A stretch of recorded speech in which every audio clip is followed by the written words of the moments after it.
आज हम बात करेंगे 4 पावरफुल कैंडल्स के बारे में जो हमें पता होनी चाहिए।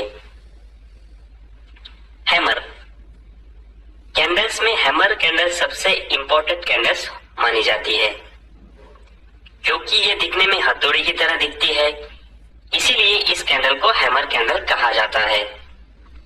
हैमर कैंडल रेड या फिर ग्रीन दोनों में से कोई भी हो सकती है। चार्ट पे हमें कई सारे कैंडल्स दिखती है, तो अब सवाल ये है कि हम हैमर कैंडल को कैसे पहचानें। तो इस इमेज में आप देख पा रहे होंगे कि एक हैमर कैंडल बना है। किसी भी हैमर कैंडल का विक्स या फिर जिसे हम शैडो कहते हैं, उस कैंडल की जो बॉडी होती है उसके मुकाबले 3 गुना बड़ी होनी चाहिए। और दूसरी बात कि उस कैंडल की जो अपर साइड की विक्स या फिर जिसे शैडो कहते हैं वो नहीं होनी चाहिए या फिर एकदम छोटी होनी चाहिए। हैमर कैंडल को प्रॉपर बाइंग कैंडल के रूप में भी देखा जा सकता है। अगर ये हैमर कैंडल किसी भी चार्ट के डाउन ट्रेंड में बनती है तो चांसेस है कि वहां से वो स्टॉक की प्राइस ऊपर जा सकती है या फिर मार्केट वहां से ऊपर जा सकता है। हैमर एक बुलिश कैंडल मानी जाती है।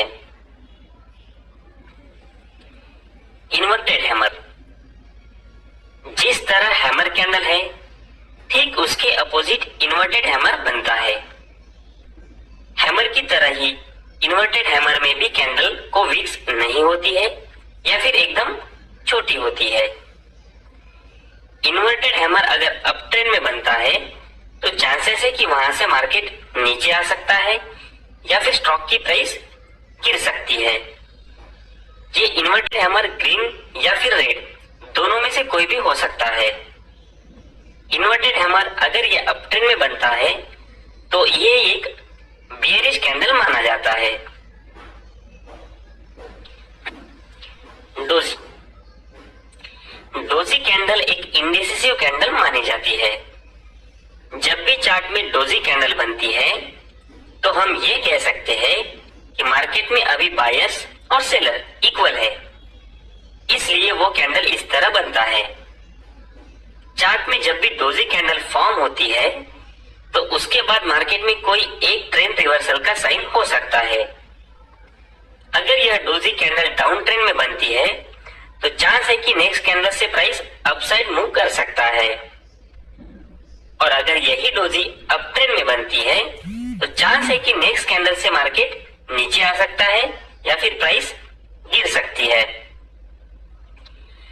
डोजी कैंडल की जो बॉडी होती है वो बहुत छोटी सी होती है और बॉडी का अपसाइड और डाउनसाइड में जो विक्स बनती है वो काफी बड़ी होती है।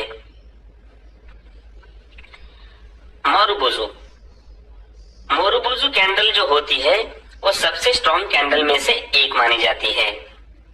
चार्ट पे ये कैंडल स्ट्रॉन्ग बायर या फिर स्ट्रॉन्ग सेलर दोनों को भी इंडिकेट करती है।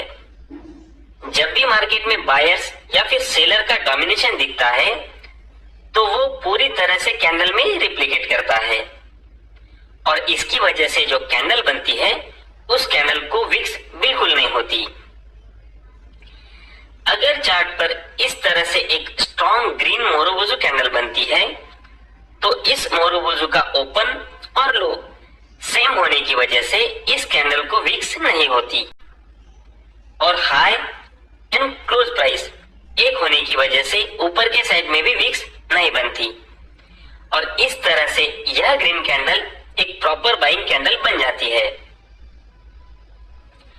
और अगर चार्ट पर एक स्ट्रॉन्ग रेड मोरुबोजू कैंडल बनती है तो इस मोरुबोजू कैंडल का ओपन और हाई प्राइस सेम होता है, इसलिए उस कैंडल को अपसाइड में विक्स नहीं होती और लो प्राइस एंड क्लोज प्राइस एक होने की वजह से डाउन साइड में भी विक्स या फिर जिसे हम शैडो कहते हैं वो नहीं बनती और इस तरह से यह रेड कैंडल एक प्रॉपर सेलिंग कैंडल बन जाती है।